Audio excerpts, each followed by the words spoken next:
Hello twelfth class. I welcome you on साया commerce classes. एक ऐसा चैनल स्टूडेंट जहां पर आपको कॉमर्स के सभी सब्जेक्ट की क्लास फ्री ऑफ कॉस्ट मिलती है।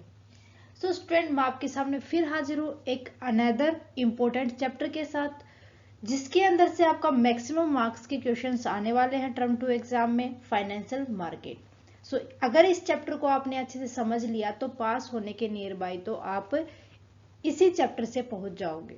ठीक है, क्योंकि बहुत ही इंपॉर्टेंट चैप्टर है और अगर थोड़ा सा समझ लोगे ना तो आसान भी उतना ही है। बस इसकी जो टर्म्स है वो आपको अच्छे से समझनी है, उनको क्लियर करना है ताकि आपका मार्क्स ना कटे इसके अंदर। ठीक है, सो मैं टॉपिक वाइज बताते जाऊंगी जो इंपॉर्टेंट रहेगा आपके लिए। आज की क्लास में हम खाली डिस्कस करने वाले हैं कि फाइनेंशियल मार्केट का जो इंट्रोडक्शन होता है उसका मीनिंग क्या होता है और उसके फंक्शंस क्या क्या होते हैं। साथ के साथ हम डिस्कस कर लेंगे कि जो फाइनेंशियल मार्केट है उसके टाइप्स कौन कौन से होते हैं। नेक्स्ट क्लास में हम उनके टाइप्स को भी डिस्कस कर लेंगे। सो देखते हैं, बात करें तो आज की क्लास स्टार्ट करेंगे हम खाली इसके मीनिंग से। मीनिंग क्या होता है फाइनेंशियल मार्केट का? फाइनेंशियल मार्केट वित्तीय बाजार जहां पैसे का लेन देन होता है।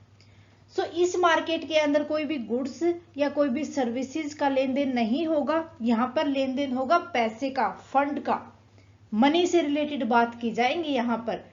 फाइनेंशियल का पता है आपको, पैसे का लेन देन। ठीक है, तो एक ऐसा बाजार जहां पर पैसे का लेन देन किया जाए, या एक ऐसा चैनल जहां से आपको कोई भी पैसा एक जगह से दूसरी जगह पर भेजा जाए, एक ऐसी इंस्टीट्यूट जहां पर पैसे का लेन देन हो, वो होता है हमारा फाइनेंशियल मार्केट। सो इतनी सारी मैंने आपको डेफिनेशन बता दी है, इसका मीनिंग समझा दिया है। सो देखते हैं एक बार फाइनेंशियल इंटरमीडिएशंस क्या होता है। फाइनेंशियल इंटरमीडिएशन ये एक ओनली प्रोसेस होती है। किस चीज की process? Allocation of fund from saving surplus unit. किनको एलोकेट करना फंड, कहां से? Saving surplus unit means saving surplus unit कौन होते हैं? हाउस होल्ड जो पैसे को बचाते हैं। To saving deficit. अब सेविंग डेफिसिएट कौन होते हैं? इंडस्ट्रीज या गवर्नमेंट। भाई पैसा कौन इन्वेस्ट करेगा? हाउस होल्ड करेंगे अपनी सेविंग से, जो उन्होंने पैसा बचाया है। किनको करेंगे? जो हमारे बिजनेस फर्म्स होती हैं। हाउस होल्ड ने पैसा लगा दिया बिजनेस फर्म पे। अब ये जो इंटरमीडिएट है इनके बीच की जो ये प्रोसेस की जाती है, कौन करता है? अल्टरनेटिव कौन होंगे? सो अल्टरनेटिव हो जाएंगे यहाँ पर, बैंक के थ्रू होगी ये प्रोसेस, तो उनको बोल देंगे हम फाइनेंशियल मार्केट। फाइनेंशियल मार्केट कौन हुई भाई? जो हाउस होल्ड की सेविंग को, हाउस होल्ड की सेविंग को किस तक पहुंचाती है? बिजनेसेस से तक, या बिजनेसेस या ऑर्गेनाइजेशन या इंडस्ट्रीज तक। ठीक है, जिनको हम क्या बोलते हैं? इन्वेस्टर्स बोलते हैं। ये कौन होते हैं? इन्वेस्टर्स होते हैं। क्लियर है भाई? पैसे का लेन देन हुआ ना यहाँ पर, और ये पैसे का लेन देन जो ये चैनल होता है किसके द्वारा होता है? सो ये होता है फाइनेंशियल मार्केट के द्वारा या बैंक्स के द्वारा। क्लियर है?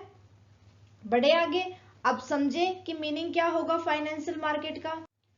Financial market are institutional arrangement by which saving generated in the economy are channelized into avenue of investment by industries, businesses and government।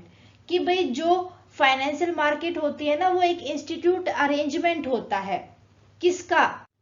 कि जो सेविंग जनरेट की गई थी ना इकोनॉमी के अंदर, उनको चैनलाइज करता है। किसके अंदर? उनकी किसी भी गवर्नमेंट या इंडस्ट्री या बिजनेस के अंदर इन्वेस्ट करने के लिए। मीन्स किसकी एवेन्यू बनाते हैं ये? किसी भी इंडस्ट्री की, बिजनेस की या गवर्नमेंट की। So it is a market for creation and exchange of financial assets. कि जो फाइनेंशियल मार्केट है वो एक मार्केट होती है जहां पर फाइनेंशियल असेट को कैरिएट किया जाता है, बनाया जाता है और फिर उसका एक्सचेंज किया जाता है। कहां से कहां तक? हाउस होल्ड से बिजनेस फर्म तक। ठीक है, और ये मार्केट हो जाएगी, ये इसके अंदर आ जाएंगे बैंक्स और हमारी जो फाइनेंशियल इंस्टीट्यूट होती है वो सब। ओके, सो मीनिंग क्लियर है मेरे ख्याल से। बढ़े आगे, अब हम बात करेंगे फंक्शन ऑफ फाइनेंशियल मार्केट। क्या क्या फंक्शन होंगे फाइनेंशियल मार्केट के? देखो, फर्स्ट फंक्शन हो जाएगा mobilisation of saving and channelise them into the most productive uses. कैसे? मोबिलाइजेशन का मतलब क्या हो जाएगा?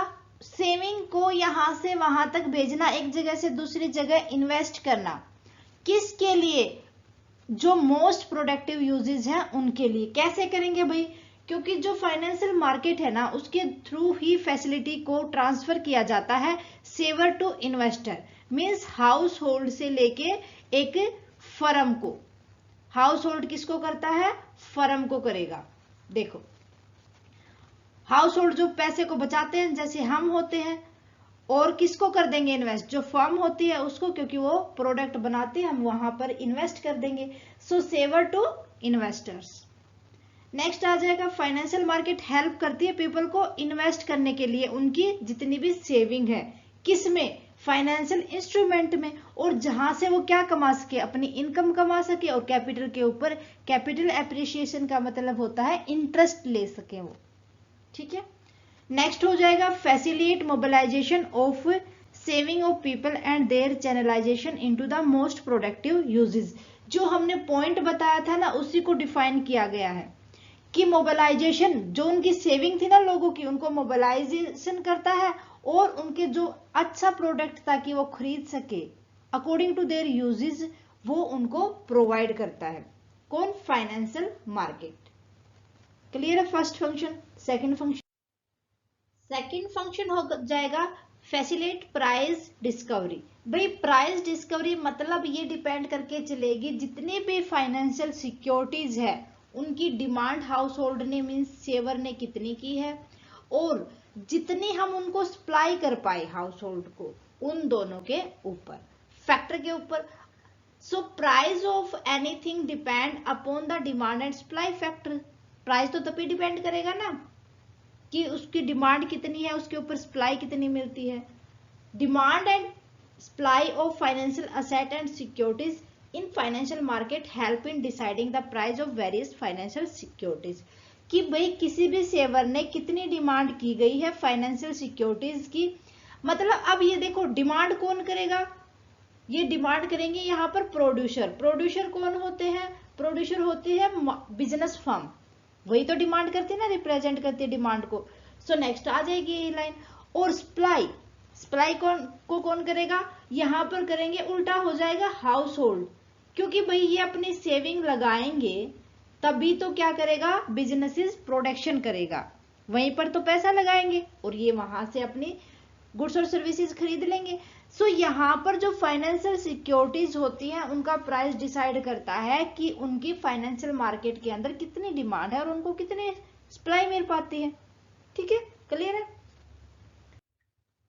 थर्ड हो जाएगा provide liquidity to financial assets.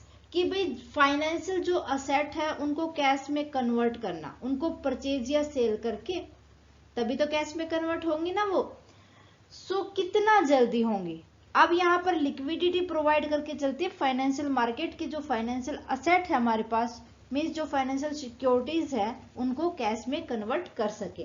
Okay, so financial market provide liquidity to financial instrument by providing a ready market for the sale and purchase of financial asset. कि अब जो फाइनेंशियल असेट है उनको बेच दो जाके, है ना, फाइनेंशियल मार्केट में तो कैश मिल जाएगा। Okay, whenever the investor want, they can invest their saving into long term investment. Whenever they want, they can sell investment instrument and convert into cash. भाई देखो, जो इन्वेस्टर होते हैं अगर उनके पास कैश प्रोवाइड होता है तो क्या कर सकते हैं? उनकी जो सेविंग है उनको लॉन्ग टर्म इन्वेस्ट कर सकते हैं। अगर वो चाहें तो उनको सेल आउट करके उनको कैश में कन्वर्ट कर सकते हैं। सो फाइनेंशियल मार्केट उनको प्रोवाइड करके चलती है लिक्विडिटी फंक्शन, कि उनको अगर सेविंग पैसा चाहिए, कैश चाहिए, तो वो अपनी फाइनेंशियल एसेट को यहां पर बेच सकते हैं। क्लियर है। फोर्थ हो जाएगा reduce the cost of transaction. भाई ट्रांजैक्शन पे हमें बैंक जाने की जरूरत होती थी, चार्ज देने पड़ते थे ब्रोकर को, सो ये सारे के सारे झंझट करने पड़ते थे। आजकल तो ऑनलाइन सिस्टम है, इजीली हम कोई भी ट्रांजैक्शन की कॉस्ट देने की नीड नहीं है। फाइनेंशियल मार्केट उनको अपनी साइट पे अवेलेबल कर देते हैं, वहीं से हम परचेज और सेल कर सकते हैं। सो फाइनेंशियल मार्केट यहाँ पर ट्रांजैक्शन की कॉस्ट को रिड्यूस कर देती है। By providing valuable information to buyer and seller of financial assets, it helps to save time, effort and money that would have been spent by them to find each other. So उन दोनों से क्या contact करने के लिए क्या कर देती है कि जो फाइनेंशियल मार्केट है उसके पास बायर और जो सेलर होते हैं फाइनेंशियल असेट्स की, उनकी इंफॉर्मेशन होती है, और जो भी सेवर होते हैं जिनको नीड होती है फाइनेंशियल सिक्योरिटीज की, वहीं से परचेज और सेल कर सकते हैं, ताकि उनका टाइम बच सके, उनका एफर्ट और मनी भी बच सके। Okay, also investor can buy और सेल सिक्योरिटीज। इसी तरीके से जो इन्वेस्टर है अपनी सिक्योरिटीज को बेच भी सकते हैं और खरीद भी सकते हैं। किन के थ्रू? ब्रोकर्स के through, who charge nominal commission for their services. वो कुछ तो कमीशन लेंगे ना, ताकि उनकी जो सर्विसेज बेच भी रहे हैं, अगर उनको जो सिक्योरिटीज की नीड थी तो उनको खरीद के भी दे रहे हैं, है ना। This way financial market facilitate transaction at very low cost. So ये सारी की सारी जो फैसिलिटी हैं वो फाइनेंशियल मार्केट बहुत ही कम प्राइस के ऊपर, बहुत ही कम कॉस्ट के ऊपर प्रोवाइड करती है। ठीक है, तो अब बात करेंगे हम टाइप ऑफ फाइनेंशियल मार्केट की, कि कितने टाइप होते हैं हमारी फाइनेंशियल जो मार्केट है वो कितने टाइप की होती है। सो वो 2 टाइप की होती है, फर्स्ट कैपिटल, सेकंड होती है मनी मार्केट। सो जो कैपिटल मार्केट होती है उसके अंदर इन्वेस्टर्स अपनी सिक्योरिटीज को, मींस वो जो सेवर्स होते हैं वो इन्वेस्ट करते हैं। सेवर्स क्या करते हैं, लॉन्ग टर्म के लिए जब इन्वेस्ट करते हैं तो वो करते हैं कैपिटल मार्केट में, जो किसके द्वारा गवर्नड होती है, इसको चलाती है गवर्नमेंट, मतलब सेबी, सेबी के अंडर आती है कैपिटल मार्केट। सो जो लॉन्ग टर्म, याद रखना आपको, अगर लॉन्ग टर्म सिक्योरिटीज खरीदनी है तो कहां से खरीदी जाएंगी, कैपिटल मार्केट से। और जो कैपिटल मार्केट होती है वही न्यू सिक्योरिटीज को इश्यू करती है और न्यू सिक्योरिटी ट्रेड करती है, सेल और परचेज करती है ना। सो यहाँ पर जो न्यू सिक्योरिटीज को इश्यू करेगी कैपिटल मार्केट तो वो हो जाएगी प्राइमरी मार्केट। अगर ट्रेड करेगी उन न्यू सिक्योरिटीज को, इश्यूड सिक्योरिटीज को, तो वो हो जाएगी सेकेंडरी मार्केट। खरीदेगी मतलब क्या किया, कैपिटल मार्केट में हमने फर्स्ट टाइम पर कुछ सिक्योरिटीज को इश्यू कर दिया, तो प्राइमरी मार्केट जब हम उनका ट्रेड करेंगे, मींस उनको बेचेंगे या खरीदेंगे, तो वो हो जाएगा सेकेंडरी मार्केट, जिसके थ्रू हम बेच और खरीद सकते हैं। फिर बात आती है सेकेंड टाइप की, वो होती है मनी मार्केट। जब कोई भी सेवर, कोई भी हाउस होल्ड शॉर्ट टर्म के लिए, अगर वो शॉर्ट टर्म के लिए इन्वेस्ट करता है, मींस फाइनेंशियल सिक्योरिटीज को खरीदता है, तो वो मनी मार्केट होती है। ये गवर्नड होती है किसके द्वारा, आरबीआई चलाती है इसको। कौन चलाती है, आरबीआई। और जो कैपिटल मार्केट होती है उसको सेबी। ओके, सो मनी मार्केट हमारी शॉर्ट टर्म इन्वेस्टमेंट जहां पर की जाएंगी वो मनी मार्केट हो जाएगी।